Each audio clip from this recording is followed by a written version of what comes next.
7h-10h sur Radio Courtoisie, suivez la ligne droite.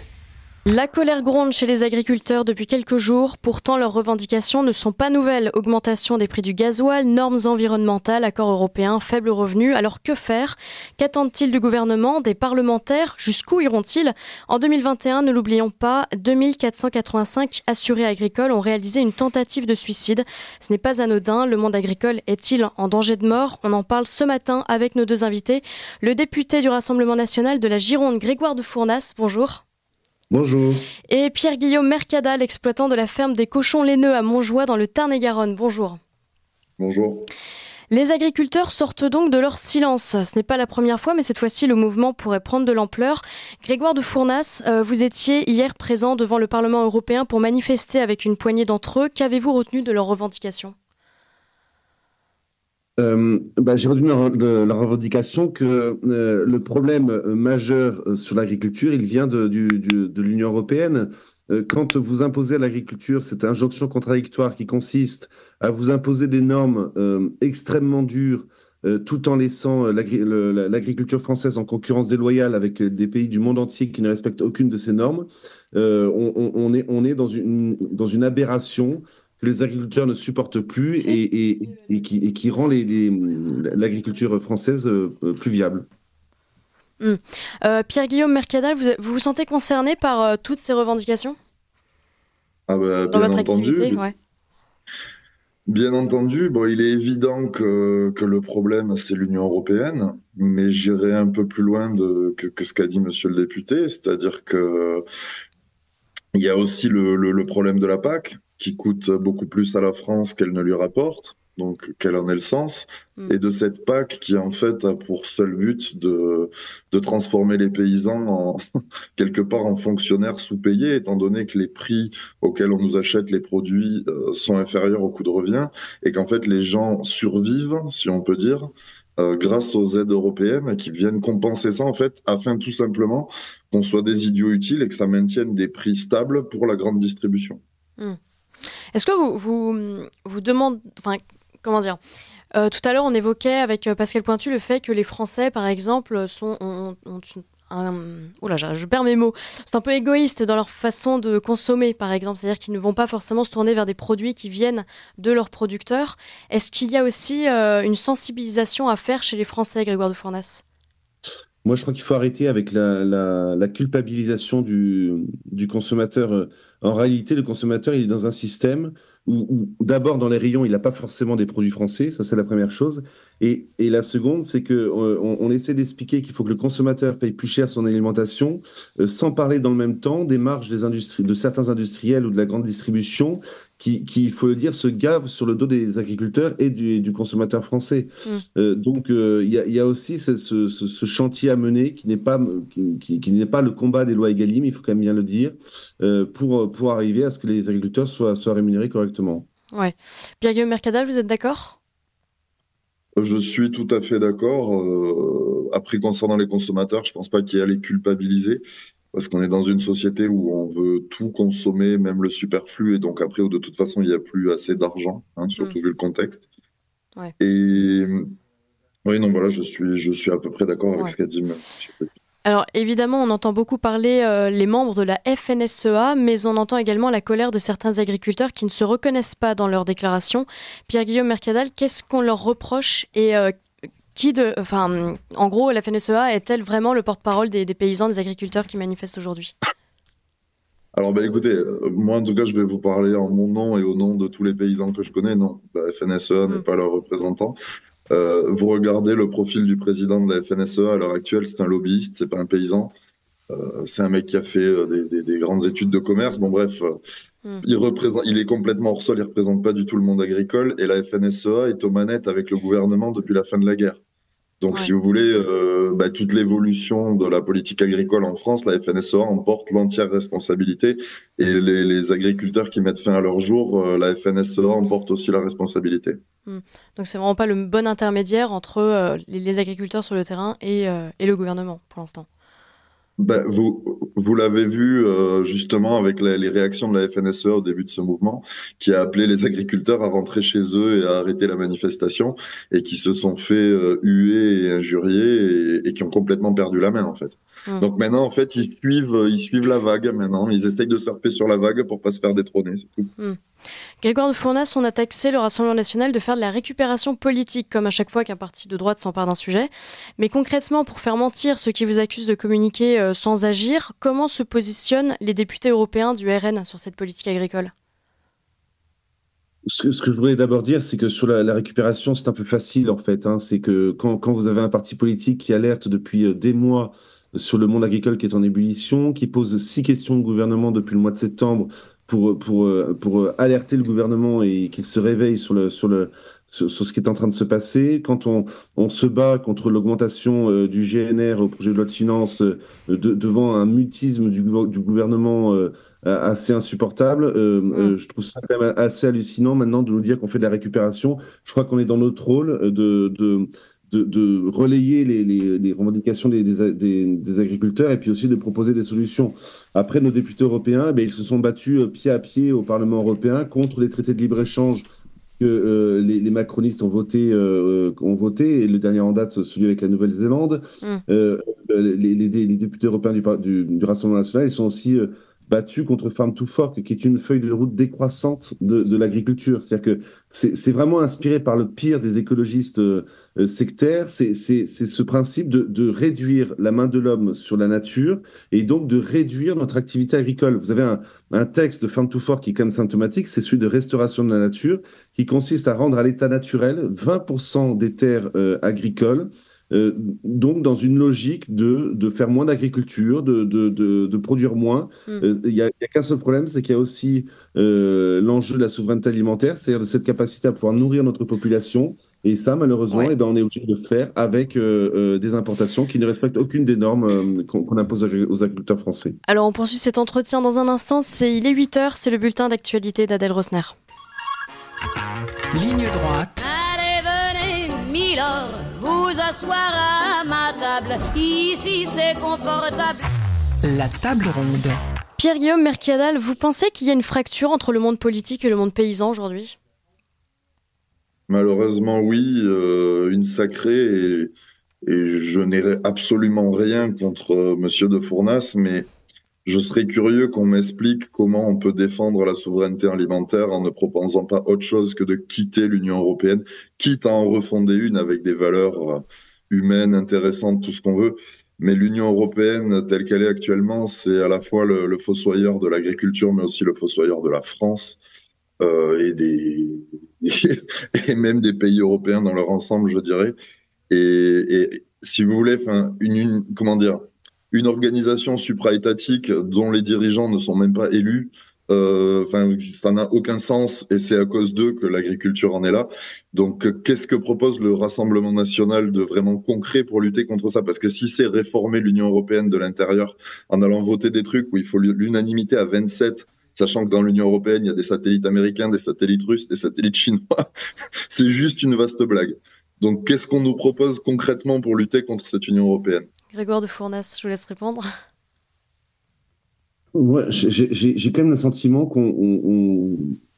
que parce que notre pays est géré par les mêmes en fait depuis 40 ans, on peut pas faire autre chose. Voilà, c'est installé dans l'esprit de tous les Français le fait que ce qui se passe, les choix qui sont faits, ils sont inéluctables et qu'il n'y a pas d'autre possibilité de pouvoir diriger.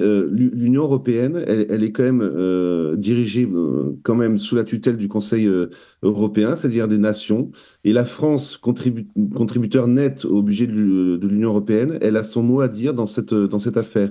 Et si la France demain décide qu'il n'y aura plus de stratégie décroissante de l'agriculture, qu'il n'y aura plus de libre-échange, elle sera écoutée parce que, encore une fois, la France est un pays important dans l'Union européenne. Je pense qu'il y a 2 pays dans l'Union européenne qui peuvent arriver à changer les choses, c'est la France et l'Allemagne.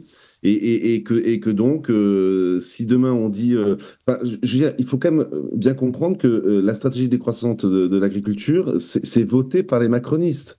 Voilà, c'est quand même, ils ne subissent pas ça, ils l'accompagnent, ils le soutiennent. Donc, c'est quand même, C'est quand même incroyable, si vous voulez, cette espèce de schizophrénie du gouvernement de commenter la situation comme s'ils étaient responsables de rien, et puis de dire il faut que l'Union européenne comprenne que. Mais l'Union européenne, c'est quand même eux. C'est quand même eux qui siègent au Conseil. C'est la France qui siège au Conseil européen. C'est eux au Parlement européen avec les députés macronistes qui soutiennent les traités de libre-échange. Le dernier en date, vous en avez parlé tout à l'heure, sur le Chili. Ils soutiennent l'écologie punitive. Donc dans cette perspective, on comprend mieux quand même que les choses pourraient être totalement différentes. Je vous voyais réagir, Pierre-Guillaume Mercadal.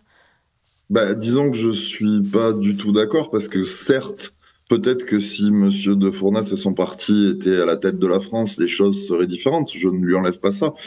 Mais en fait, comme il a dit déjà, il y a 2 gros pays dans l'Union européenne.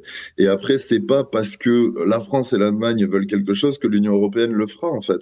Parce que vu qu'il faut l'unanimité, vous l'avez bien vu, ne serait-ce que récemment sur le sujet de l'Ukraine, où la Hongrie a pu foutre en étant poli, justement, on est sur Radio Courtoisie, je vais rester pour toi, mais a pu mettre un souk, dirons-nous, assez incroyable, alors que la Hongrie, économiquement, ça n'existe pas.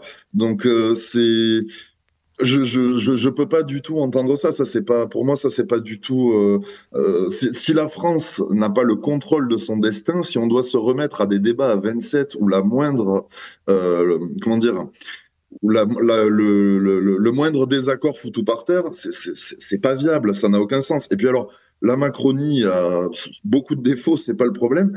Mais là, pour ce qui se passe actuellement, c'est pas la Macronie qui est responsable. Enfin, je veux dire, la catastrophe que représente la PAC, ça remonte à 1962. C'était déjà n'importe quoi à l'époque du général de Gaulle. Donc, on va pas commencer. Je veux dire, Macron, c'est pas moi qui vais le défendre par-dessus tout. Mais là, sur ce coup-là, vous voyez bien les problèmes qu'il y a dans tous les pays en Europe autour. Macron n'est pas président de tous les pays. Le problème, c'est l'Union européenne. Et quand vous me dites quand vous dites aux gens que l'Union européenne, voilà, que c'est les nations qui décident ou je ne sais quoi, Ursula von der Leyen et ses amis, je sais pas qui a voté pour, mais moi je connais personne en tout cas. Alors on y reviendra dans un instant. Je voudrais revenir aussi sur effectivement ce vote du Parlement européen hier de ce traité de libre-échange avec le Chili. Je vous propose d'écouter les réactions de Thierry Mariani, puis après on réagira à ce qu'il évoque. J'ai un message pour les agriculteurs. Sachez qu'après avoir voté le traité pour la Nouvelle-Zélande, maintenant on nous propose un traité dans quelques secondes pour le Chili, de libre-échange avec le Chili. Si ce traité est voté, 95% des échanges avec le Chili se feront sans droit de douane. Et puis, en matière agricole, sachez que c'est 18 000 tonnes de plus de volailles, 9 000 tonnes de plus pour la viande porcine, 4 000 tonnes pour la viande ovine, 2 000 tonnes pour la viande bovine, sans compter l'huile d'olive, les œufs, les dérivés de l'amidon. Bref, cette Europe ne s'arrête jamais. Cette Europe de libre-échange, en réalité, poursuit un plan sans tenir compte de la réalité. Donc ce traité a été soumis au vote au moment où manifestaient des agriculteurs devant le Parlement européen. Pierre-Guillaume Mercadal, qu'est-ce que ça change concrètement ces traités de libre-échange dans votre travail, pour que nos auditeurs comprennent bien ? Alors, si je suis tout à fait honnête, vu que moi, je suis un petit producteur en transformation directe, moi, dans mon travail, rien. Mais pour les gens qui produisent des volumes supérieurs aux miens ou qui ne transforment pas eux-mêmes, ça change tout parce qu'en fait, on vous impose des normes exigeantes pour produire, qui en soi, pourquoi pas, mais on fait rentrer dans votre pays des produits qui ne sont pas soumis aux mêmes normes et qui sont produits dans des pays où l'imposition et le coût de la main-d'œuvre n'ont rien à voir avec chez nous. Ce qui fait que c'est absolument pas viable, c'est une catastrophe. Et je voulais rajouter juste par rapport à Monsieur de Fournas, que l'Union européenne, c'est aussi ce qui nous met dans la situation terrible dans laquelle on est au niveau énergétique. Et il ne vous échappera pas que si on est dans cette situation, c'est aussi à cause des problèmes énergétiques. Donc moi, après, je peux tout entendre, mais je pense que par rapport à l'alimentation, voilà, comme vous l'avez dit, je pense pas que ça serve à quelque chose de culpabiliser le consommateur. Je pense que l'État peut agir de bien des façons, on peut trouver bien de l'argent. On est capable d'envoyer des milliards à l'Ukraine ou de sacrifier, de faire toucher l'énergie aux Français à des prix délirants alors qu'on le produit à beaucoup moins cher. Si on est capable de faire des choses comme ça avec l'argent des Français, on peut bien trouver des solutions pour l'alimentation. Grégoire de Fournas, vous êtes viticulteur vous-même. Est-ce que vous êtes impacté, vous aussi, par ces normes ou par d'autres normes? Parce qu'on n'a pas parlé, par exemple, de l'écologie, de la biodiversité, toutes ces choses-là, tous ces mots valises qui parfois ne veulent rien dire. Mais est-ce que vous, ça a un impact sur votre activité? Bah, écoutez, le vignoble bordelais a subi de gros dégâts l'été dernier avec le mildiou, et cela non pas en raison d'un changement, d'un prétendu changement, enfin d'un changement climatique ou des conséquences d'un changement climatique, parce que en réalité, les épisodes de mildiou, on les subit de façon, enfin depuis des dizaines d'années, mais c'est aussi, enfin c'est surtout parce que on nous a enlevé certaines molécules de produits phytosanitaires qui étaient très efficaces, et on a maintenant des produits qui le sont beaucoup moins. Et ça, c'est aussi, je suis désolé de le dire, l'Union européenne qui nous impose une sortie des produits phytosanitaires sans même une notion de la dangerosité en fait de ces produits. Et personne ne dit, si vous voulez, que l'agriculture française, elle a déjà baissé de 96% les produits CMR1, donc c'est des produits cancérigènes, mutagènes et reprotoxiques, c'est-à-dire les plus dangereux, et ce qui a constitué des efforts énormes pour l'agriculture, et des sacrifices sur les récoltes, parce que, comme je viens de vous le dire avec la viticulture, on a des impacts sur les récoltes qui sont énormes. Alors aujourd'hui, 89% des Français soutiennent ce mouvement de protestation. Parmi eux, les routiers se mobilisent. Sylvain Bresse, dirigeant d'une société de transport, a indiqué qu'il rejoindrait le mouvement. D'autres le feront certainement. Et nous recevons ce matin Bertrand, qui est chauffeur routier dans le sud de la France. Bonjour Bertrand. Bonjour Maud, merci de m'accueillir. Avec plaisir. Vous êtes forcément impacté par ce mouvement. Vous étiez bloqué sur l'A7 mardi matin et vous avez décidé aujourd'hui de ne pas prendre le volant. Pourquoi ? Déjà, tout simplement parce que les agriculteurs font un travail formidable. On peut plus rouler. Oui, donc effectivement, oui. Donc ça sert à rien en gros de prendre le volant techniquement parce que de toute façon vous n'avancerez pas. Non. Puis bon, quelque part, comme ça, on peut faire acte de solidarité avec ces personnes là qui sont en train de souffrir, dans leur quotidien, quoi. Et que disent vos patrons lorsque vous leur dites qu'aujourd'hui vous resterez à votre poste mais que vous ne circulerez pas ? Ils comprennent ? Certains comprennent, d'autres ne comprennent pas et forcent quand même à prendre le volant. Les collègues qui sont partis cette nuit normalement, connaissant l'état du réseau, parfois je ne sais pas quand est-ce qu'ils vont rentrer chez eux. Oui, vous disiez par exemple qu'hier l'un de vos collègues était parti, je crois mardi soir, et a mis une journée entière à rentrer chez lui ? Oui, tout à fait. Oui, il est rentré cette nuit à 2h du matin. Enfin, pour nous qui rentrons tous les jours chez nous, on a cette chance et un peu ce privilège de pouvoir rentrer chez nous tous les jours, pas tous les matins. C'est exceptionnel, quoi. Je veux dire, envoyer des chauffeurs sur la route pour les colis des sites vendeurs, pour moi, je trouve ça aberrant. Vous espérez ou vous craignez un blocage du pays ? L'espérer, je sais pas, mais tout ce que je souhaite, c'est que les indépendants dans le transport rejoignent le mouvement, qu'ils y soient invités, qu'ils y soient acceptés parce qu'ils ont certaines revendications qui se rejoignent aussi. Donc, j'espère qu'ils vont venir grossir les rangs des tracteurs. Là, Et vous, personnellement, vous rejoindriez le mouvement ? Ah, mais sans hésitation. Hein, moi, je veux bien aller sur le front, bien sûr. Il n'y a aucun souci. Quand vous voyez comment on travaille et comment les transporteurs étrangers traversent notre pays. Je parle de la société de transport, je ne parle pas du chauffeur en lui-même. Parce que certains, ce sont les esclaves de la route.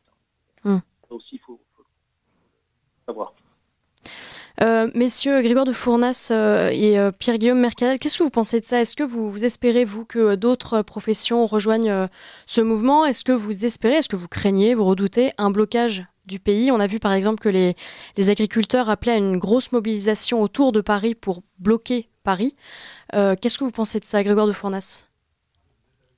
Non, moi je ne souhaite pas que le pays soit bloqué, je souhaite que le gouvernement apporte des réponses au plus vite. Voilà, c'est ça le fond du problème.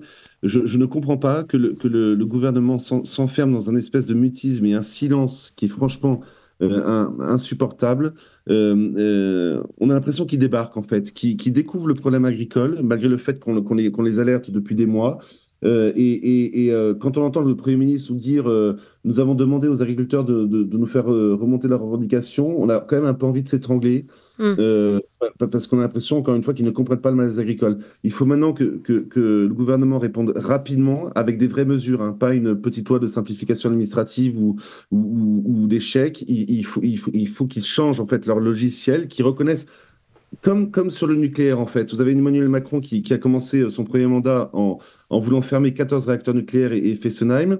Quelques années plus tard, ils reviennent là-dessus avec une loi d'accélération du nucléaire. Il faut qu'ils comprennent que ce qu'ils sont en train de faire avec l'agriculture, c'est ce qu'ils ont voulu faire jadis avec le nucléaire et que nous sommes maintenant au bord du précipice et qui doivent se ressaisir, changer de logiciel, changer d'idéologie sur l'agriculture pour qu'on évite le désastre agricole en France, le même qu'on a eu sur l'industrie. Pierre-Guillaume Mercadal, vous partagez ce que vient de dire Grégoire de Fournas? Je partage ce qu'il vient de dire, mais pour moi, ce que je souhaite, c'est surtout des mesures construites, pas comment dire, pas des pansements provisoires, parce que ça fait 40 ans que les paysans se suicident, parce que les gens, ils meurent, en fait. Enfin, ce serait bien, en fait, que l'État, il comprenne ça, que la détermination des paysans, elle est qu'en fait, les gens, ils meurent pour pouvoir faire le métier qu'ils aiment, en fait. Parce qu'on fait pas paysan pour devenir milliardaire, on le fait parce que c'est un choix de vie, en fait. Et ce que nous fait, voilà, là, là, le gouvernement doit agir parce que les gens reculeront pas et le monde agricole, en fait, c'est la catégorie socio-professionnelle qui a les machines pour faire reculer les CRS. Hein, donc Ouais. si le gouvernement, moi j'espère que les choses s'amélioreront le plus rapidement possible et que les blocages s'arrêteront. Mais il faut que le gouvernement agisse. Si le gouvernement n'agit pas, ça risque d'aller très très loin parce que les gens sont désespérés et ils iront au bout. Vous vous engagez personnellement, vous, Pierre-Guillaume Mercadal, dans ce mouvement? Alors moi, je comptais aller justement, j'ai prévu avec des amis de la coordination rurale d'y aller cet après-midi.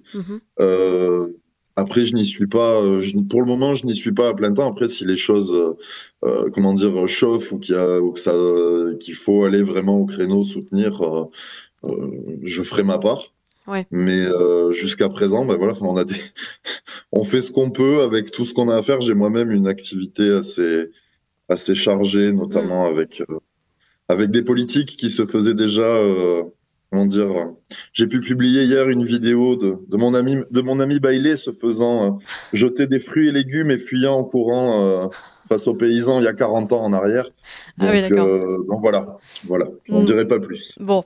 Est-ce que vous pensez que c'est finalement un énième épisode des Gilets jaunes qui va s'essouffler comme les précédents parce que le gouvernement l'aura laissé pourrir, ou au contraire, est-ce que ça vous semble être un tournant contestataire, oserais-je dire, Pierre-Guillaume, pour poursuivre? Vous dites plutôt ils vont aller loin et que ça peut durer. C'est ça. C'est qu'en fait, les gens sont en train de mourir, ils sont en train de perdre leur terre, de perdre tout ce qu'ils ont, en fait. Ouais. Et donc, les gens iront au bout. Et puis, historiquement, les catégories socio-professionnelles qui, quand elles se mettent en grève, c'est très compliqué. Il y a les marins-pêcheurs, les routiers et les paysans. Ouais. Et là, vu la misère dans laquelle l'Europe est en train de mettre le monde agricole, non, ça va pas s'arrêter. Et si l'État joue la provocation, ça va être terrible. Hein, parce que des gros tracteurs pour arrêter ça, à part des chars, je vois pas qu'est-ce qu'ils auront. Hein. Mais d'ailleurs, certains préfets, je crois, ont indiqué aux forces de l'ordre de ne pas user de la force ni de s'opposer vraiment à l'évolution des agriculteurs. Je crois qu'ils les escortent même. Mais imaginez-vous qu'il y ait, il y en a eu malheureusement dans d'autres circonstances. Mais imaginez-vous qu'il y ait d'autres agriculteurs qui meurent dans le cadre de ces manifestations de la main des forces de l'ordre. Ouais. Imaginez-vous ce qui se passerait derrière. Je pense que l'État français est bien assez malin pour savoir que là, il va falloir se coucher et très vite parce que sinon, ça va mal se terminer. Grégoire de Fournas, vous pensez que ça va durer, que ça va s'amplifier? Moi, j'ai le sentiment, le sentiment que enfin, j'exagère peut-être, mais on a vu l'expérience avec les Gilets jaunes, que le gouvernement est en train de jouer sur l'épuisement de la mobilisation.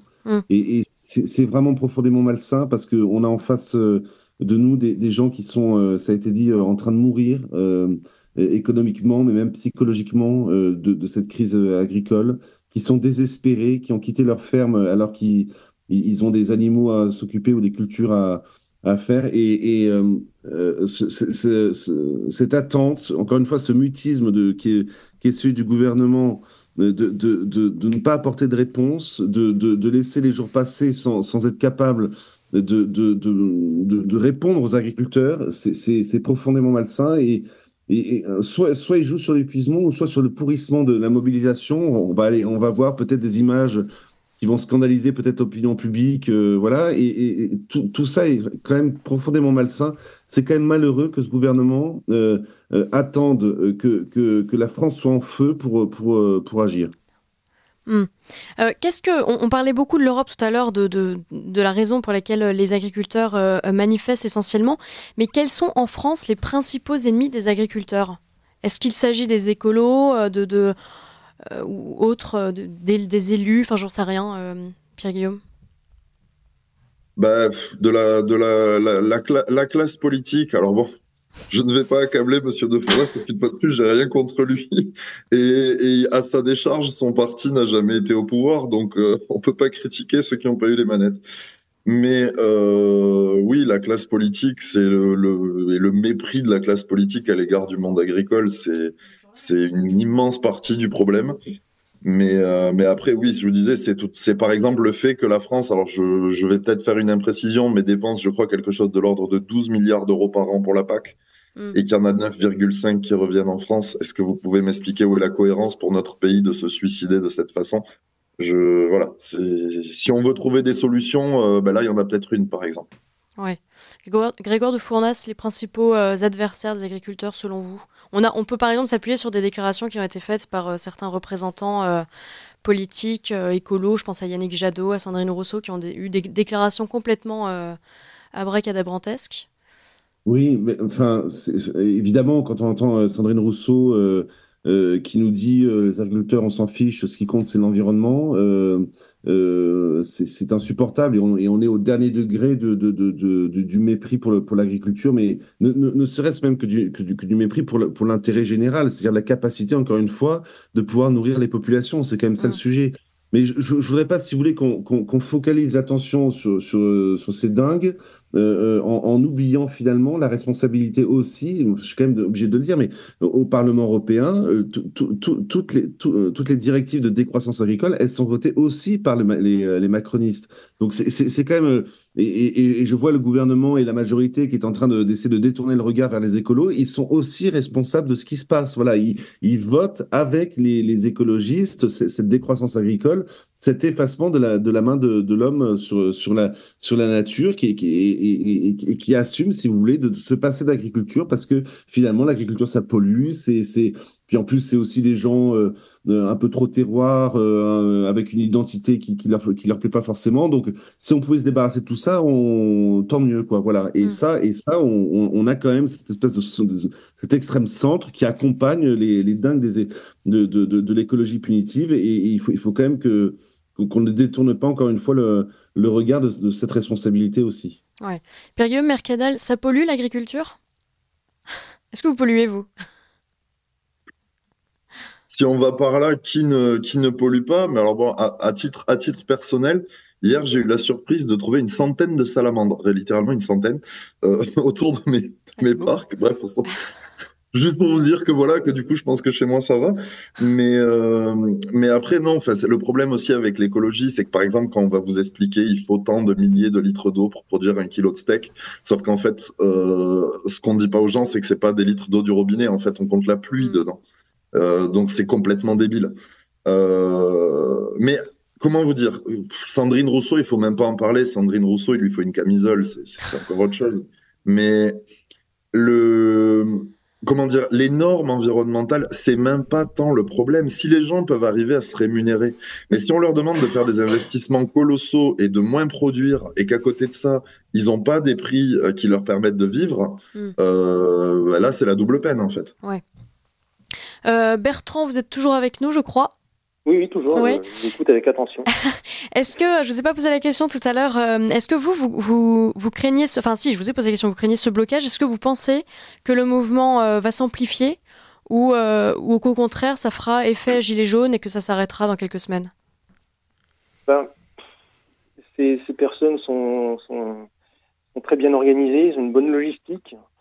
J'espère qu'ils vont être soutenus par quelques entrepreneurs dans le transport pour venir les aider.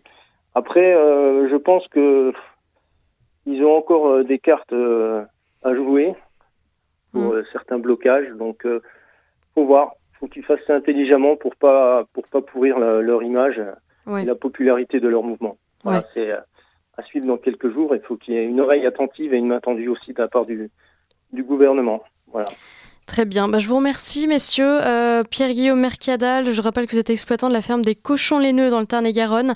Grégoire de Fournas, vous êtes député du Rassemblement national dans la 5e circonscription de la Gironde. Vous êtes également viticulteur. Et Bertrand, vous êtes chauffeur routier dans le sud de la France. Merci à tous les trois.